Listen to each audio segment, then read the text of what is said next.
रवा सब लोग के हाथ जोड़ के प्रणाम करतानी, गोर छू के गोड़ लगतानी। आज का गीत जो लेके आइल बनी बहुत सुंदर बा, रउए लोगन खातिर बा। एक जानी नए नए आई रहले, अपने माँ के घर में काम ना कैले रहले, आ ससुराल में काम करे के पड़ता। त का कहतरी अपने राजा जी से, सुनी लोगन। गीला भइले आटा हमसे लोइया ना काटाई हो के करा से। वही हो दादा, गीला भइले आटा हमसे लोइया ना काटाई हो के करा से। हाँ हाँ के करा से हम लोइया काटवाइब हो के करा से। हम लोइया काटवाइब हो के करा से। कहतारी गीले भइले आटा हमसे लोइया ना काटला हो के करा से।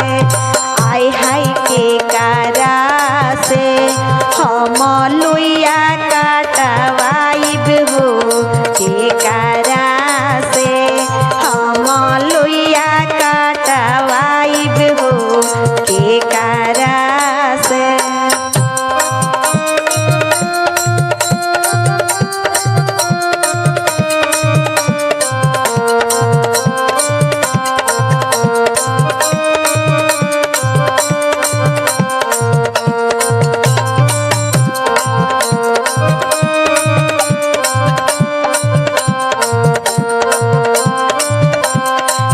का कहतारी सासु आगे गइली ससुर खिसियाले हो के करा से। आई हो रा सासु आगे गइली ससुर खिसियाले हो के करा से।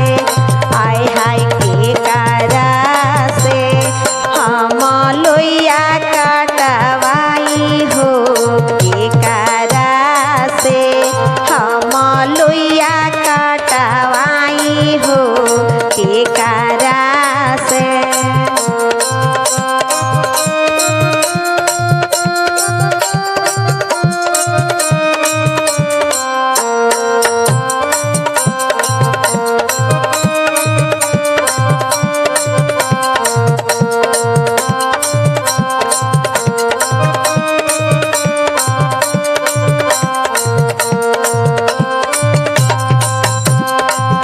केकरा आगे गइल बारी, सुनी लोगन।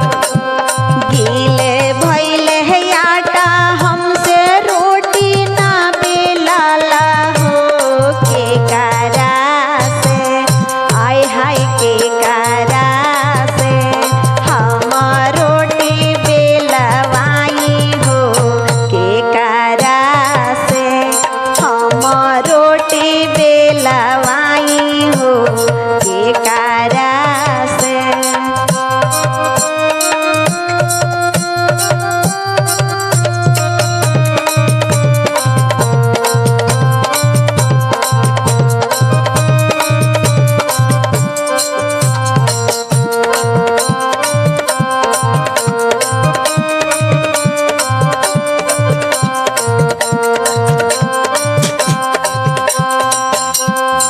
कहतरी जेठानी आगे गइनी त जेठरी सियाले हो के करा से। जेठानी आगे गइनी त जेठरी सियाले हो के करा से।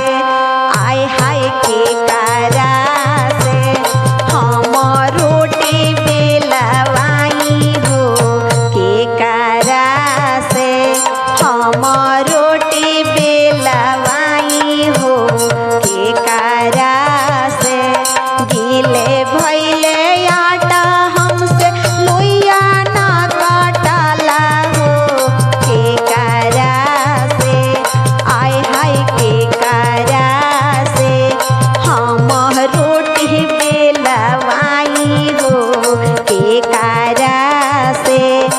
हम रोटी बेलवाई हो के करा से।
ननद जी से कहनी ननदोइया खिसियाले हो के करा से।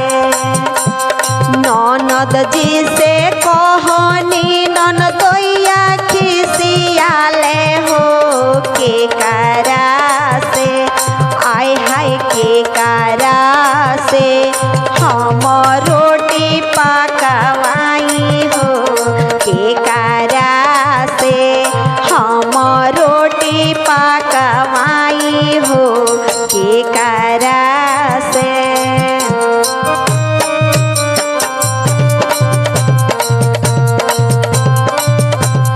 गीले भइले है आटा हमसे रोटी ना बेलाला हो के करा से।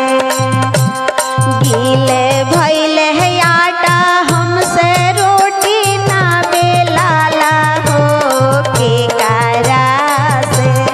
हाँ हाँ के करा से हम रोटी बेलवाई हो के करा से। हम रोटी बेलवाई हो के करा से। हम रोटी बेलवाई हो के करा से।